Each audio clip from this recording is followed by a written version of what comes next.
hari ini? Alhamdulillah baik Ibu, tapi akhir-akhir ini saya sering merasa cemas Ibu karena saya akan melakukan sesuatu. Oke, nanti kita bahas ya pada tahap kegiatan. Sekarang kita berdoa terlebih dahulu agar kegiatan ini diberikan kelancaran dan juga kemudahan. Berdoa mulai. Berdoa selesai. Oke, sebelumnya Ibu mengucapkan terima kasih kepada Nesa karena Nesa telah bersedia datang ke sini. Nah, akhir-akhir ini kegiatan Nesa lagi sibuk ngapain nih? Kalau akhir-akhir ini Bu, saya tuh seperti biasa sibuk pekerjaan rumah dan sekolah sih. Oke, gimana nih sekolahnya, lancar? Alhamdulillah lancar. Oke, Nesa udah makan belum? Sebelum datang ke sini saya sudah makan dulu. Oke, karena Nesa udah makan, Ibu harap Nesa lebih bersemangat lagi dalam mengikuti kegiatan ini, oke? Siap Bu. Oke, Nesa udah tahu belum nih kita akan melaksanakan kegiatan apa? Mau konseling. Iya, benar sekali. Lebih tepatnya konseling individual. Nah, Nesa udah tahu belum nih apa itu kegiatan konseling individual? Kalau itu belum tahu Ibu.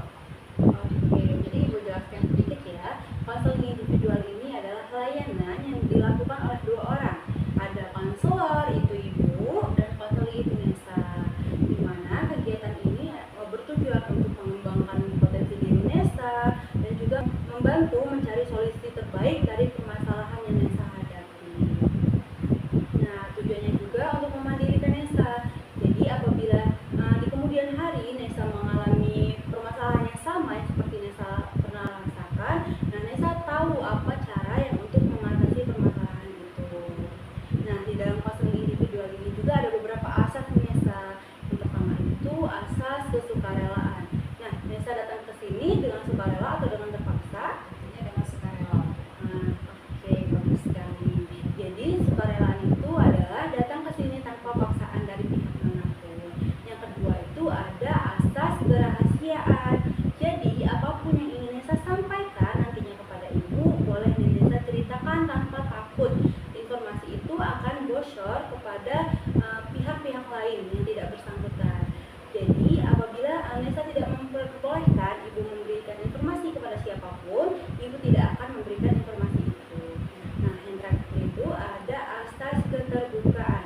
Jadi karena rahasia Nesa udah Ibu jamin nih, Ibu harap nanti pada saat kegiatan layanannya dimulai, Nesa bisa menceritakan dengan terbuka apapun yang ingin Nesa ceritakan, yang ingin Nesa bagikan kepada Ibu. Nah, sampai sini apakah Nesa ada yang ingin ditanyakan mengenai konseling individual? Cukup Ibu. Oke, sudah cukup. Sudah paham? Ya, sudah paham. Oke, nah karena Nesa udah paham nih apa itu konseling individual, nah kita akan melaksanakan kegiatan ini. Nah, sebelumnya Nesa ingin melaksanakan kegiatan ini dalam jangka durasi atau waktu berapa lama nih? Mungkin sekitaran 20 sampai 30 menit. Oke, jadi kita sepakati ya. Berarti dalam 20 sampai 30 menit ke depan, Nesa akan menceritakan ataupun membagikan apapun yang ingin Nesa bagikan kepada Ibu. Oke? Baik Ibu. Nesa siap mengikuti kegiatan ini? Siap Bu. Oke. Nah, tadi katanya Nesa ini mengalami cemas ya akhir-akhir ini. Iya benar. Oke, kira-kira apa nih yang menyebabkan Nesa cemas tadi? Boleh nih Nesa ceritakan pada Ibu? Jadi Bu, 2 hari yang akan datang itu saya akan mengikuti lomba puisi di acara yang lumayan cukup besar Ibu di sekolah. Nah, saya itu cuma takut Ibu. Takut kenapa? Takut pengalaman saya yang sebelumnya itu akan terulang lagi karena saya itu pernah gagal Ibu untuk berbicara di depan ini. Oke, jadi Nesa ini punya pengalaman yang kurang menyenangkan ya. Nah, boleh nih Nesa ceritakan pengalaman seperti apa tuh yang Nesa pernah rasakan? Jadi waktu itu Ibu, saya pernah mengikuti juga lomba puisi. Nah, waktu lomba puisi itu saya itu sempat ngeblank Ibu, lupa apa yang mau saya omongkan di depan umum itu. Nah, itulah yang membuat saya kurang percaya diri, jadi merasa bukan emosi sih, lebih ke cemas atau takut diri saya ini nambah gitu. Oke, Ibu paham apa yang Nesa rasakan. Nah, ketika Nesa merasakan hal itu, bagaimana nih reaksi orang-orang di sekitar Nesa? Tentunya reaksi-reaksi orang yang melihat saya waktu itu Ibu, banyak yang menyemangati saya, tapi saya itu terfokus ke orang-orang yang di belakang itu ada yang menertawakan saya, ada yang melihat saya, ih apa nih orang ini diem aja. Jadi itulah yang membuat saya kurang percaya diri dan sampai sekarang merasa cemas atau takut untuk ngomong di depan umum. Nah, dari pengalaman Nesa itu, bagaimana nih pengalaman itu mempengaruhi perasaan Nesa? Apakah Nesa menjadi lebih tidak percaya diri, ataukah Nesa takut, atau bagaimana? Tentunya dari hal itu Bu membuat saya ya kurang percaya diri, dan waktu berbicara di depan kelas saja, bukan di depan umum, itu membuat saya nambah cemas. Oke, jadi pada saat Nesa memikirkan acara yang akan datang, apa nih yang Nesa pikirkan dari kegiatan itu? Saya tuh cuma takut kesalahan yang saya buat sebelumnya itu akan terulang lagi Bu di depan halayak umum itu. Jadi membuat saya ya mungkin kepercayaan diri saya itu hilang, cemasnya nambah, jadi membuat saya ngeblank apa yang mau saya omongin. Oke, jadi Nesa sedang ngeblank ya karena rasa cemas itu ya. Banyak yang tertawakan juga. Oke. Nah, Ibu paham apa yang Nesa rasakan. Nah, apakah ada nih kondisi fisik Nesa yang terjadi pada saat Nesa merasakan kecemasan? Tentunya ada Ibu. Jadi waktu saya kemarin tuh hilang rasa percaya diri, membuat tangan saya merasa dingin, kaki tangan itu dingin semua, terus nafas saya menjadi tidak teratur, jadi saya sering sesak. Oke, jadi Nesa sering nafasnya kurang teratur, jadi sesak ya karena cemas tadi ya. Oke, nah Ibu paham yang Nesa rasakan. Hal ini terjadi apakah setiap lomba besar yang Nesa ikuti, Nesa merasa cemas, atau hanya untuk kegiatan atau lomba kali ini aja? Biasanya itu Bu, saya cemas itu dan merasakan hal-hal yang telah saya jelaskan itu waktu ada acara-acara yang melibatkan orang yang banyak gitu Bu, banyak orang. Bagaimana nih dengan pikiran Nesa? Apakah ada pikiran tertentu yang muncul pada saat Nesa merasa cemas? Tentunya ada Ibu. Waktu saya cemas itu saya sering kali takut orang-orang itu selalu menertawakan saya, dan apa yang saya sudah siapkan atau sudah saya prepare itu akan lupa. Oke, cemas itu adalah suatu hal yang wajar Nesa. Semua orang juga pernah merasakan cemas, tetapi kegagalan yang Nesa hadapi itu bukan berarti Nesa tidak bisa untuk bangkit lagi ke depan. Dengan Nesa datang ke sini untuk melaksanakan layanan, itu adalah satu proses yang bagus untuk Nesa meningkatkan kepercayaan diri Nesa agar menghilangi kecemasan dan ketakutan pada saat Nesa tampil di depan banyak orang. Benar Ibu, saya mau konseling ini mau menghilangkan rasa cemas yang ada di diri saya, dan saya harap waktu saya lomba nanti bisa sukses. Oke, tujuan yang bagus dalam pelaksanaan ini agar Nesa lebih percaya diri dan sukses pada saat lomba ya. Oke, itu sangat bagus, tujuannya sangat bagus. Ibu harap dengan mengikuti kegiatan ini, semua harapan Nesa itu dapat terwujud. Nah, selain pengalaman buruk nih yang pernah Nesa rasakan pada saat tampil di depan banyak orang, nah, apakah pernah Nesa berbicara dengan orang itu, melakukan hal itu dengan baik? Apakah pernah berhasil? Tentunya pernah Ibu. Nah saya itu selepas dari hal buruk yang tadi, saya itu pernah juga ngomong di depan kelas. Nah itu tuh berjalan dengan lancar Ibu. Oke, nah tadi kan Nesa bilang pernah bisa dan pernah gagal ya, atau Ya. kurang bisa. Nah, kira-kira apa nih yang menyebabkan perbedaan yang terjadi pada saat kedua kegiatan itu? Mungkin dilihat dari audiensnya Bu. Kalau yang saya gagal itu kan audiensnya lumayan banyak Bu. Nah kalau yang di kelas itu karena mungkin saya sudah kenal dan ya mungkin setiap hari bertemu lah Bu, jadi lancar. Oke, berarti Nesa ini punya potensi nih untuk berbicara di depan orang banyak. Hanya saja Nesa perlu mengasah lagi agar Nesa lebih percaya diri, agar setiap tantangan itu bisa Nesa lewati. Oke, apakah ada nih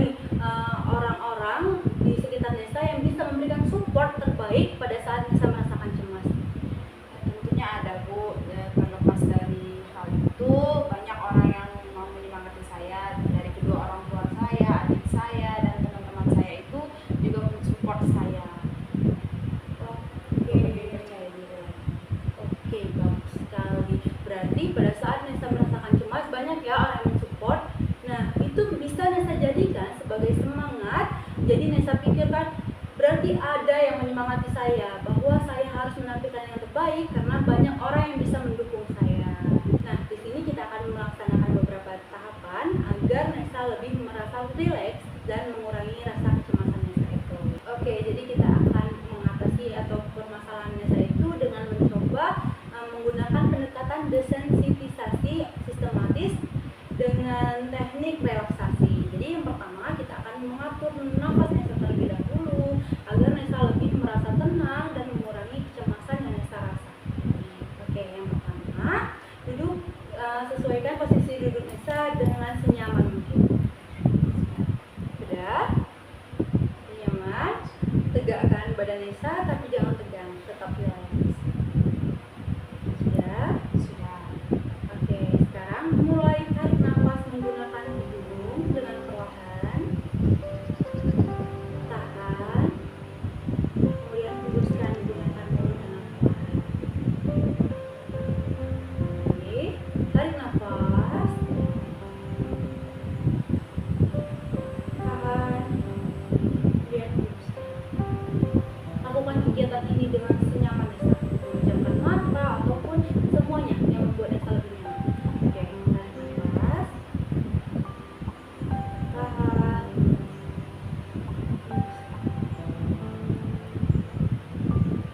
Tarik nafas. Tahan. Oke, setelah melaksanakan pernapasan ini bagaimana nih kondisinya? Lumayan cukup tenang sih, Bu. Oke, sudah cukup tenang ya. Nah, sekarang coba Nesa pikirkan tempat yang paling menurut Nesa paling menyenangkan, entah itu di pantai, di taman, ataupun di mana tempat Nesa merasa nyaman. Sambil mengatur napas seperti tadi ya. Oke, tarik nafas sambil bayangkan. Tahan. Hembuskan. Tarik nafas. Tahan. Tarik nafas. Tahan. Oke. Boleh dibuka matanya? Nah, tadi Nesa apa nih yang Nesa pikirkan tadi? Saya membayangkan diri saya tuh di sebuah hutan, Bu, yang nyaman, ada sungai yang mengalir, ada suara burung-burung dan suara gerincing angin. Nah, Nesa bisa nih menggunakan bayangan tempat ini pada saat Nesa merasakan jenuh. Oke, karena pada saat pernapasan dalam Nesa sudah bagus, Nesa sudah juga bisa membayangkan apa posisi atau tempat yang paling Nesa sukai, yang ternyaman. Nah, sekarang kita akan lanjut ke tahap berikutnya, yaitu desensitisasi sistematis, di mana kita akan membayangkan secara bertahap.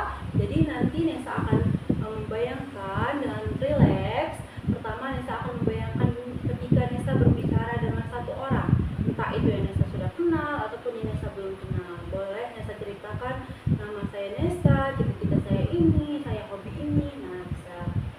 Kedua, Nesa akan bercerita dengan dua orang.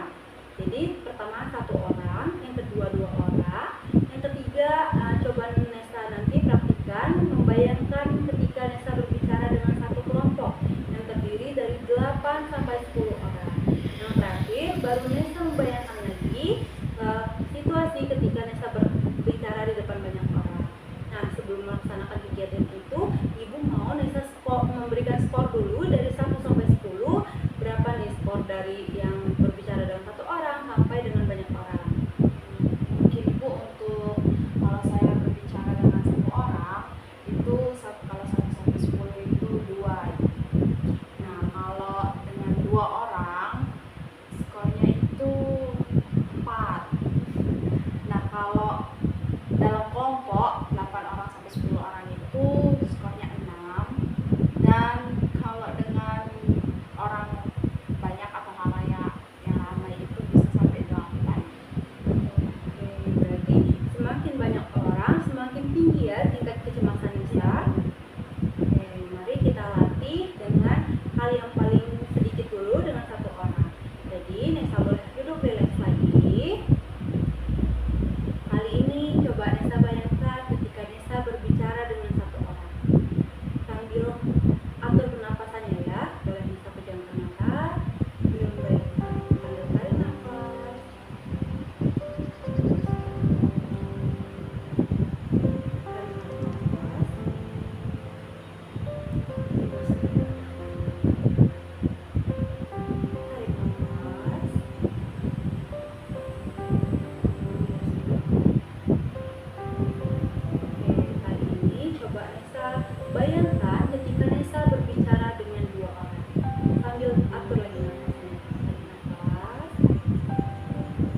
jadi kecemasan itu adalah hal yang wajar.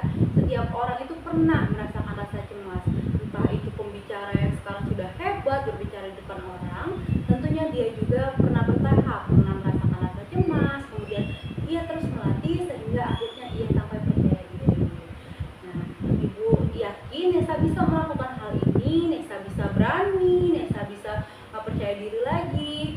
Yang terpenting adalah Nesa terus melatih diri Nesa agar lebih baik lagi, oke? Siap Bu. Oke. Nah, sampai sini apa ada lagi yang ingin Nesa ceritakan atau Nesa beri bagian kepada Ibu? Mungkin cukup Ibu, dan ya mungkin tadi sudah dari melakukan hal-hal tadi, sekarang saya sudah percaya diri lagi, dan saya harap untuk lomba yang akan datang itu 2 hari lagi itu bisa saya handle. Amin. Ibu bantu berdoa ya agar Nesa sukses dalam kegiatan lombanya nanti. Nah, dari kegiatan ini apa nih yang bisa Nesa simpulkan? Mungkin seperti yang sudah saya lalui 20 menit yang lalu Ibu ya. Mungkin setiap orang itu, benar kata Ibu, bahwa setiap orang itu pasti memiliki rasa cemas. Walaupun orang yang hebat, ngomong di orang yang banyak itu pasti ada rasa cemas di dalam. Tapi tergantung diri kita bisa untuk mengontrol dari tadi, mengatur pernapasan, sudah itu memikirkan hal yang membuat kita nyaman, dan dari sana kita bisa untuk mengontrol rasa percaya diri kita dan mengontrol emosi kita biar rasa cemas itu tuh bisa dilewati kan Bu. Jadi mungkin saya kedepannya akan melakukan tahap-tahap yang sudah Ibu jelaskan untuk menghilangkan rasa kurangnya percaya diri saya dan menjadi lebih semangat lagi. Masya Allah, bagus sekali Nisa, pinter banget. Nah, jadi bisa ya Nisa terapkan ketika Nisa merasakan cemas, tidak percaya diri. Nah, bisa Nisa praktekkan lagi, oke? Baik Ibu. Oke. Nah, sampai sini apakah masih ada yang